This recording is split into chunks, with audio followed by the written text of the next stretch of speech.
안녕하세요. 반갑습니다. 한국 CS마인드 교육센터 박정민 강사입니다. CS 리더스 관리사 정시시험 2022년 11회차 11월 13일 날 작년이죠. 네, 시험을 봤던 CS 개론 21번부터 30번까지 문제풀이 분석 동영상 시작하도록 하겠습니다.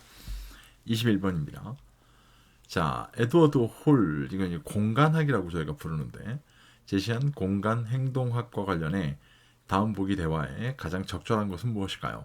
이 문제가 이제 처음 나온 게 2017년 5회차거든요. 5월 달에. 이때 이제 5월 달이라고 불러야 되는데, 이게 나오고 한동안 안 나왔어요. 이 문제가. 이게 예시로 나와서, 에드워드 홀은 이제 네 가지가 있잖아요. 친밀한 거리, 개인적 거리, 사회적 거리, 대중적 거리. 그래서 저희가 이걸 센치나 어떤 미터의 개념으로 기억하시는 것도 중요합니다만, 제일 중요한 건 그 설명에 나와 있는 어떤 특정한 키워드 또는 내용 이런 것들로 최근에 출제가 더 많이 됩니다. 요 보기를 좀 잠깐 보시면 이게 신의 한 수라는 영화에 나온 대사래요. 이게 기본적으로 보면. 그래서 세 번째에 있는 철수가 얘기하는 것 보면 거기 보면 이런 대사가 나오지. 바둑을 두는 사람과 사람 사이의 거리는 45cm. 인간이 가장 친밀함을 느낄 수 있는 거리죠. 라고 말이야. 진짜 멋있더라. 그러니까 이 45cm라는 게 지금 바둑판을 이야기한다라고 나오거든요. 바둑판. 네, 그래서 영희가 하지만 바둑판의 세로 규격이 45cm니까 기본적으로 실제로 두 사람과의 거리는 조금 더 되겠다. 이렇게 얘기해요. 이래놓고 이제 이 두 사람 간의 거리를 갖고 지금 물어보는 거거든요. 그러니까 45cm 이내, 쉽게 해서 이하라고 했다면 이건 친밀한 거리예요. 근데 바둑판을 놓고 바둑을 두는 두 사람은 바둑판을 깔고 앉고 마주보는 건 아니잖아요. 그죠? 그렇다 보면 바둑판이 45cm니까 이 바둑판을 벗어난 거리 어딘가에 둘이 앉아 있을 거라는 거예요. 마주보고. 그러면 친밀한 거리가 아니라 개인적 거리라고 저희가 유추할 수 있는 거죠. 45cm에서 120cm, 쉽게 해서 크게 한 걸음 정도의 이 정도 거리 안에 들어가 있다라는 관점으로 지금 얘기를 하는 거기 때문에 이렇게 나오면 개인적 거리 이렇게 체크하시면 됩니다. 만약에 최근에 많이 나오는 정중한 격식과 예의가 요구됩니다. 또는 제3자가 대화에 끼어들거나 대화에 참여하거나 대화에 이탈하더라도 큰 문제가 생기지 않아요. 이런 식으로 나오는 걸 저희가 사회적 거리라고 불러요. 최근에 이런 식의 문제가 많이 나오죠. 그 다음에 뭐 전혀 모르는 사람들 간의 거리예요. 기본적으로 설득되기는 조금 어려운 거리예요. 대중적 거리. 뭐 이렇게 나오게 됩니다. 기본적으로. 이 문제는 딱 한 번만 알고 계시면 향후의 문제가 어떻게 변형이 되더라도 충분히 대응이 가능하시기 때문에 한 번만 딱 체크해 보시면 될 것 같아요. 다음 문제. 자, 이거 또 교재 외기출 문제인데, 이 스캇이라는 사람이 제시한 조직 내 의사소통이 수행하는 기능 중 의사소통에 수행하는 기능이라고 지금 나와 있어요. 그러니까 이 내용은 예전에는 이 교재 외기출 문제, 근데 아마 최근까지도 많은 기본서에서 이걸 담고 있지는 않을 거예요. 네, 기능 중 다음 보기 내용에 가장 부합하는 게 뭘까요? 라는 문제고요. 이 문제는 2021년 11회차에 처음으로 출제가 됐던 문제 유형이에요. 그래서 보기를 좀 보면 의사소통을 통해서 집단 내 구성원들의 활동을 통합하고 조정하는 것을 의미합니다. 자, 이 활동을 통합하고 조정을 하게 돼요. 그리고 두 번째 줄에 보면 즉 의사소통은 직무와 관련하여 구성원들의 책임과 권한을 명확하게 규정하는 것. 이게 이제 키워드가 될 거예요. 구성원 한 사람 한 사람의 책임과 권한을 명확하게 규정한대요. 저희가 이렇게 나오면 이 키워드만 갖고 딱 찾을 수 있는 건 책임과 권한을 명확하게 규정을 합니다.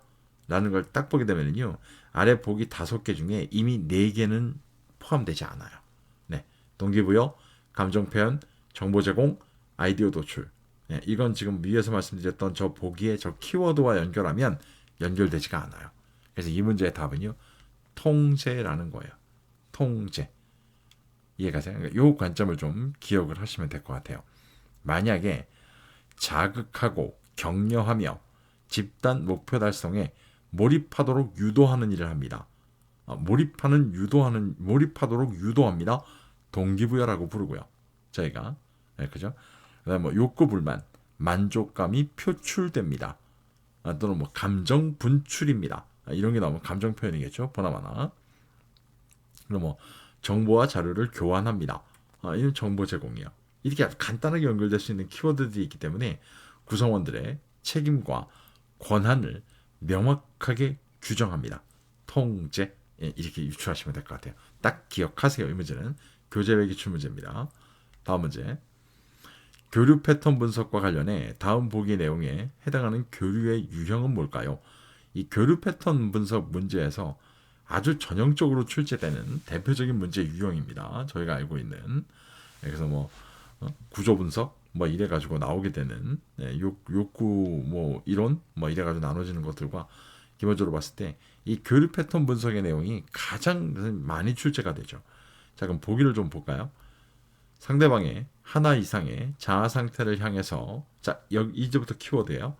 현재적 교류와 잠재적 교류 양쪽이 동시에 작용하는 이라고 나와요. 이걸 기억하셔야 돼요. 현재적 교류와 잠재적 교류가 동시에 작용한다는 거예요.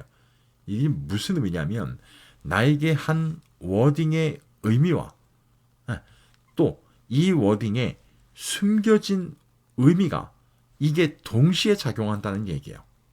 동시에. 그러니까 뭔가 좋은 어떤 단어를 사용을 했는데 이 단어에 숨겨진 중의적인 다른 의미도 있다는 얘기예요. 우리나라 표현은 대표적으로 잘하십니다. 잘하십니다. 똑같이 잘한다라고 표현하는데 두 가지가 완전히 다릅니다. 이해가시죠? 이런 걸 지금 물어보고 있는 거예요. 이런 교류가 무슨 교류입니까? 라고 물어보면 저희가 이면교류, 암묵교류라고 부르게 됩니다. 이해가시죠? 예상대로의 반응이 되돌아옵니다. 하나를 던지면 제가 A를 던지면 상대방으로부터 A 다시가 날아올 거야. 제가 충분히 예상하고 A를 던졌어요. 이랬더니 상대방으로부터 실제로 A 다시가 날아와요. 상보교류, 평행교류. 1번과 4번이 나오죠. 이 문제가 독특하거든요. 이렇게 이름들이 총 5개가 나오는데 이 5개가 이렇게 보기에 다수가 쓰여요. 굉장히 독특한 문제 유형이에요. 예상 외의 반응이 되돌아와요. 제가 A를 던지면 고객이 나한테 A 다시를 던져주겠지? 라고 예상을 하고 A를 던졌어요. 근데 고객으로부터 B가 날아와요. 매장에 들어오는 고객을 대상으로 안녕하십니까 고객님 이라고 딱 인사를 했어요. 그러면 제가 예상하는 건 고객도 네 고맙습니다 라고 인사를 할 것 같은데 안녕하십니까 고객님 이라고 했더니 고객이 거기다가 닥차이 이래버리면 이건 너무 놀라운 일이죠. 그죠? 이런 걸 우리가 교차 교류라고 합니다. 네, 제가 수업할 때 이러고 수업합니다. 네, 이런 걸 이해를 돕기 위해서 좀 어떻게 들으면 예시가 너무 좀 뭐랄까요 이렇게 저급한 표현들이 조금 있어요. 네, 좀 극단적인 충격요법을 통해서 이해를 돕기 위해서 기억을 만들어야 되고 양해를 좀 부탁드리겠습니다. 네, 다음 문제. 서비스의 정의에 대하여 다음 보기의 내용과 같이 주장한 학자가 누굽니까? 자, 개론 문제에서는 30문제 중에 학자가 누굽니까? 라고 물어보는 문제는 꼭 2문제가 출제가 되죠. 아니면 1문제. 그 2번째입니다. 1장 고객만족 관리 개론에서 출제가 됐었고요. 이번엔 서비스 정의에 대한 걸 물어보고 있습니다. 이렇게 나오다 보니까 실제로 시험을 준비할 때 학자를 기억하기 너무 어려워요. 당연히 어렵죠. 다 외국 사람들에다가 기본적으로 보면 여기에다가 너무 많잖아요. 정의한 내용들을. 근데 그걸 다 보시려니까 어려운 거예요. 네. 나오는 곳은 정해져 있는데 그 부분만 보시면 되는 거죠. 기본적으로 봤을 때. 자, 이 문제는 동일 유형이 이미 4번이나 출제가 됐고요. 자, 보기를 보면 서비스란 자신이 수행할 수 없거나 하지 않는 활동, 만족, 그리고 혜택으로서 판매될 수 있는 것을 말합니다. 여러분, 제가 수업할 때 이건 꼭 여쭤보거든요. 무슨 말입니까? 무슨 말입니까? 지금 영상 보시는 분들. 모르겠죠. 그죠? 모르겠죠. 그래서 이게 힌트예요. 이게 딱 보기를 봤는데 아우 씨, 뭔 소리야? 그럼 답은 뱃솜이에요, 그냥. 모르겠잖아요, 어차피. 예, 서비스는 자신이 수행할 수 없거나 하지 않는 활동, 만족, 그리고 혜택으로서 판매될 수 있는 거.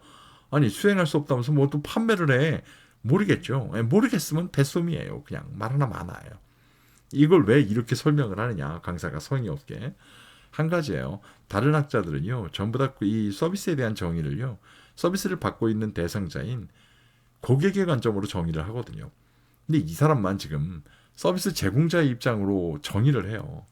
이러다 보니까 보기 내용을 보면 이해가 안 가요, 선뜻.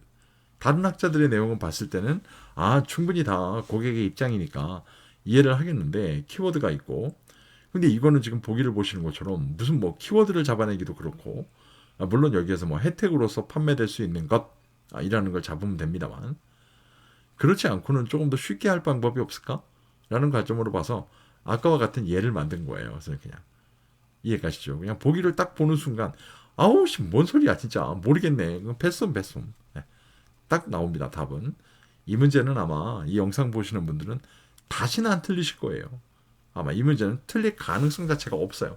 일부러 틀리지 않는 이상 꼭 기억하시기 바랍니다. 네, 예시를 기억하지는 마세요. 네, 내용을 갖고 기억하셔야 됩니다. 다음 문제. 자, 서비스의 정의 5장 문제입니다. 계속 크리스토퍼가 나오면 일단 뭐 저희 서비스 3단계 딱 옆에 나오죠. 고객 서비스의 3단계 중 거래 시라고 나옵니다. 이 영어로 on이라고 표현되어 있는데 일부 뭐 연구 논문에는 in이라고 표현되는 경우도 있어요. 그래가지고 흔히 거래 시라는 건 상호작용이 일어나고 있다. 지금 고객과 직원이 마주보고 있는 상황입니다. 그래서 저희가 이제 영어 새 음절로 MOT라고 이렇게 표현하기도 하죠. 또는 이제 상호작용을 하는 단계입니다. 이렇게 표현하기도 하고요. 고객과 직원이 지금 마주 서 있습니다. 이 관점을 보시면 돼요. 그래서 가장 거리가 먼 것. 동일 유형은 뭐 21년도 1월달에 한 번 나왔고요. 나머지 다 유사 유형. 결국 보기가 바뀌었다는 얘기예요. 1번 시간이에요. 시간? 이건 조금 난데없지만 이게 뭐 뭔 소린가요? 이 시간이라는 게 기본적으로 봤을 때. 그런데 해당하죠. 왜요? 고객과 직원이 지금 마주보고 있잖아요. 이해가세요? 그런데 고객이 뭔가 요청을 했어요. 근데 직원이 이걸 처리하는 또는 이걸 반응하는 시간이 보여져요. 느껴지고요.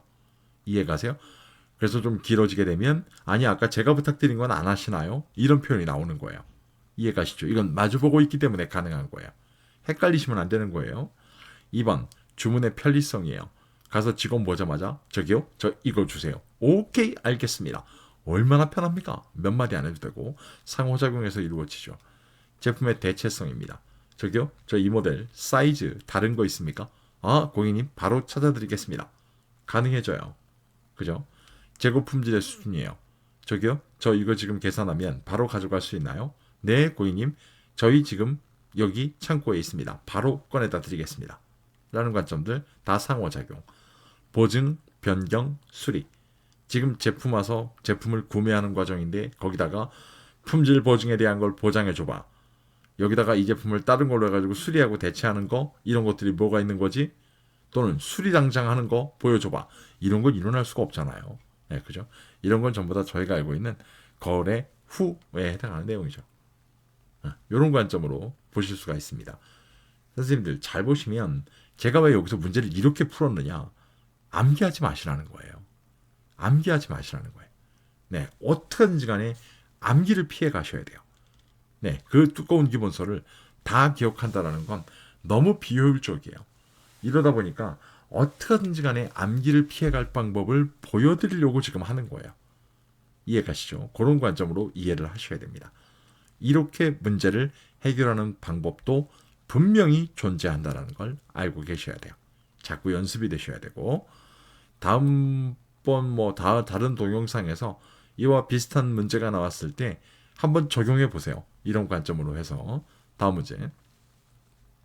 자, 러브락 문제네요. 5장에서는 뭐 거의 무조건 출제가 된다고 지금 봐야 되는.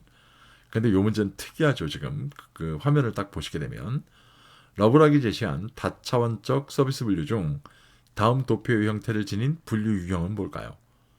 자, 이 분류 유형을 물어보는 문제는요.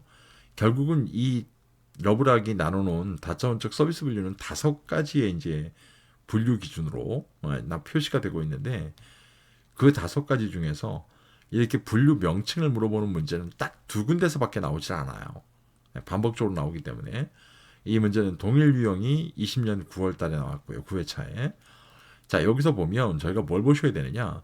고객과 서비스 기업 간의 관계라는 걸 보셔야 되고요. 그 다음에 서비스 지점 이렇게 나눠지고 있어요. 2가지가. 그런데 잘 보시면 고객이 서비스 기업으로 서비스를 받으러 갑니다.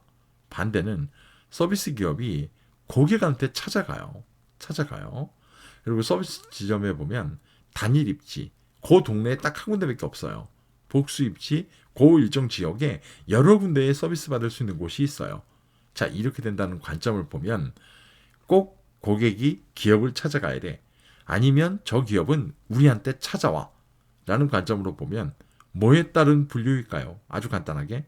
네, 1번 제공 방식에 따른 분류예요. 이해가시죠? 그래서 이런 식의 문제 유형은요. 이 표에 저 나누어져 있는 세부적인 기준, 저걸 보시면 답이 그대로 나와요. 왜? 2번에 있는 상품 특성에 따른 분류가 아니잖아요, 이게. 그죠? 아니, 강사, 고객이 서비스 기업으로 가는 거랑 서비스 기업이 고객한테 오는 거랑 이건 상품 특성이 달라지잖아. 그러면 단일 입지, 복수 입지는 어떻게 할 거죠? 여기에 해당하는. 그죠? 서비스 행위의 특성? 선생님, 이게 행위의 특성은 아니잖아요. 고객과의 관계 유형? 달라요, 이것도. 수요와 공급의 관계에 따른 분류? 이것도 다르죠. 자, 이렇게 되기 때문에 이 문제의 태생적인 한계는요. 표를 보여줄 수밖에 없다라는 거예요. 그럼 저희가 그 핸디캡을 아주 저희한테 유리하게 활용을 하셔야 돼요. 그러면 이 러브락 문제도 틀릴 가능성은 없어요, 아예. 이해가시죠? 충분히 해결이 가능한 문제 유형이었습니다. 다음 문제. 관광 서비스의 정의와 관련해, 자, 관광 서비스. 다음 보기 설명에 해당하는 게 뭘까요? 이 관광 서비스의 정의는 기본서에서 아마 3가지를 보실 수가 있을 거고요. 분명하게. 비즈니스적 정의가 있고요.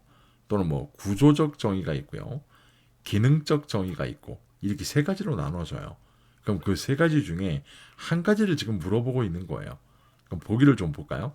수입 증대에 이바지하기 위한 종사원의 헌신, 봉사하는 자세, 업무에 대해 최선을 다하는 태도. 여기서 잘 보면은요. 전부 다 이 종사원, 관광지에 있는 그 직원에 대한 이야기를 하거든요. 마지막에 얘가 키워드죠. 세심한 봉사정신을 뜻합니다. 세심한 봉사정신. 자, 이것 또한 누구로부터? 직원으로부터, 종사자로부터 만들어지고 창출돼야 되는 것들입니다.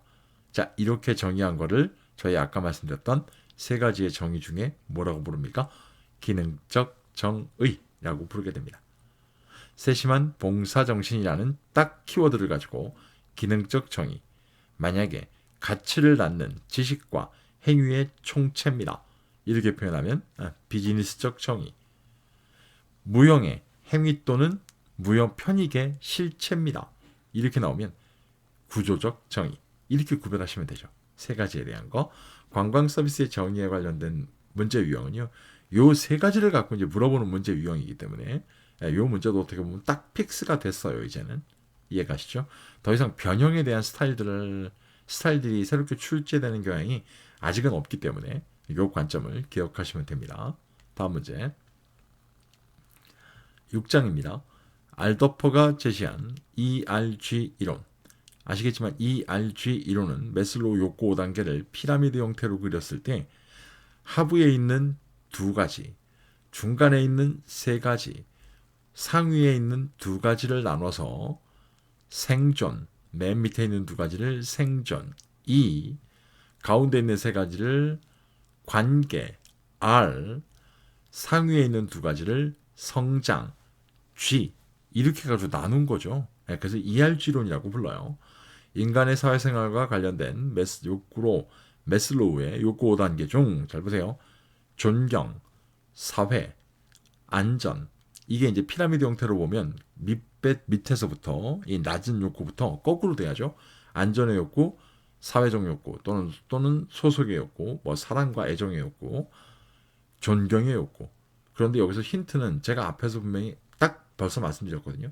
세 개죠. 그죠? 세 개죠.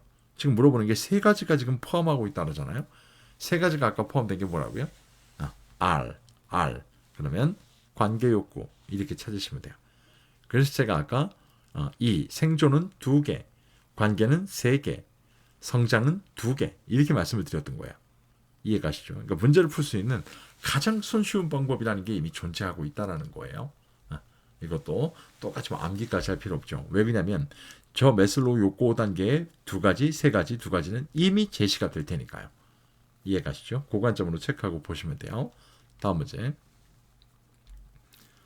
다음 중 서번트 리더십의 역할에 대한 설명으로 가장 거리가 먼 게 뭘까요?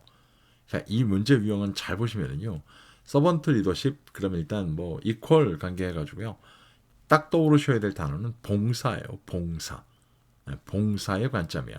근데 이 문제는 독특한 게 그러면 강사 여기 나와 있는 보기 5개 중에 봉사의 의미를 찾으면 될 건가 봐. 그런 방식보다 더 쉬운 방식이 있어요. 이 문제 유형은.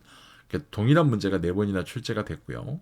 유사 유형도 한번 나왔고, 그럼 유사 유형은 답이 바뀌었거든요. 예시가. 총 보면 이게 6번째 문제예요. 요 근래 동안. 이 문제 유형은요. 아주 독특할 정도로 오답이 뭐냐면 워딩이 바뀐 게 아니고요. 카리스마 리더십 얘기가 나와요. 카리스마 리더십 얘기가 나와요.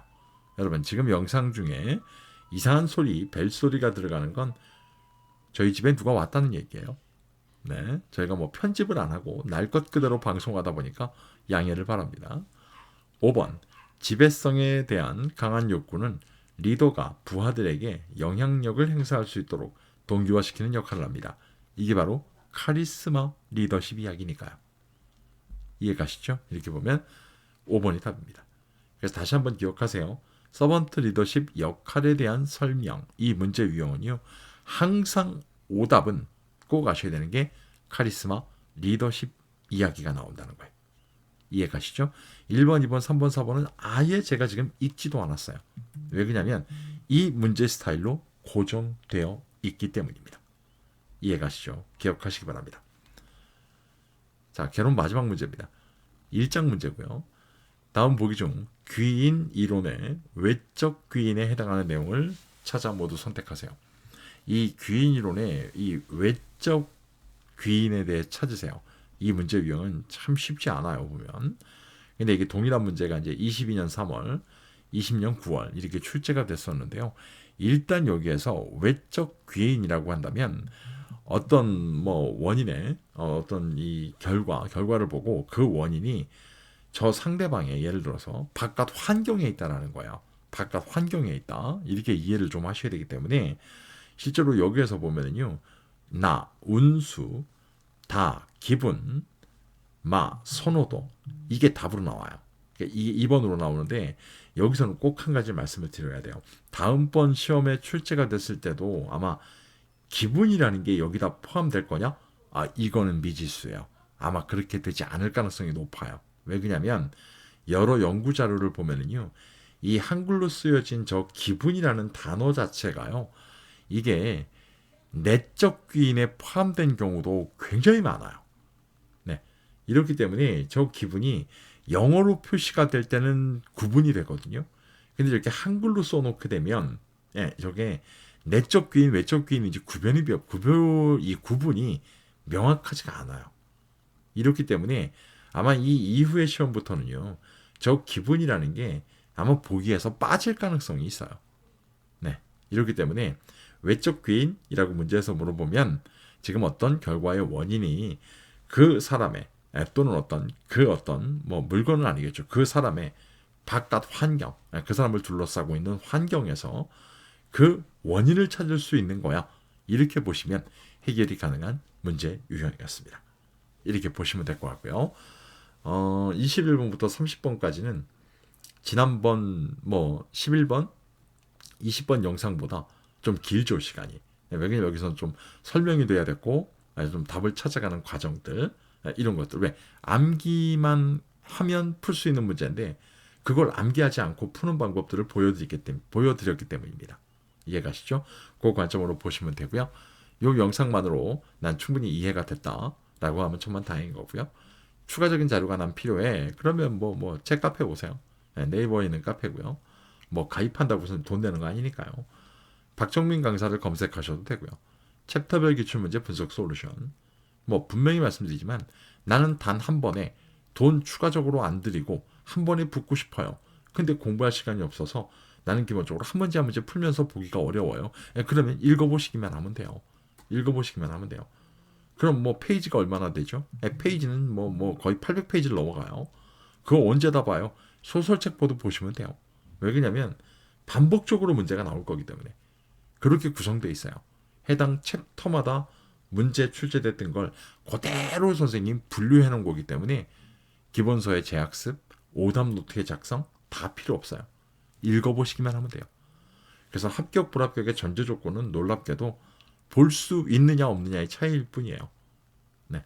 출제되는 건 뭐 무조건 동일 유형으로 출제되는 게 가장 많이 출제되는 기출문제집이니까요. 유일합니다. 이 관점으로 보시면 될 것 같고요. 저희 영상 보시느라 고생 많으셨고요. 다음번 영상은 뭐 조만간 준비를 하겠습니다만 전략론 1번부터 10번까지 문제풀이 분석 동영상으로 다시 한번 찾아뵙도록 하겠습니다. 긴 시간 고생 많으셨습니다. 선생님들. 다음에 뵙겠습니다. 고맙습니다.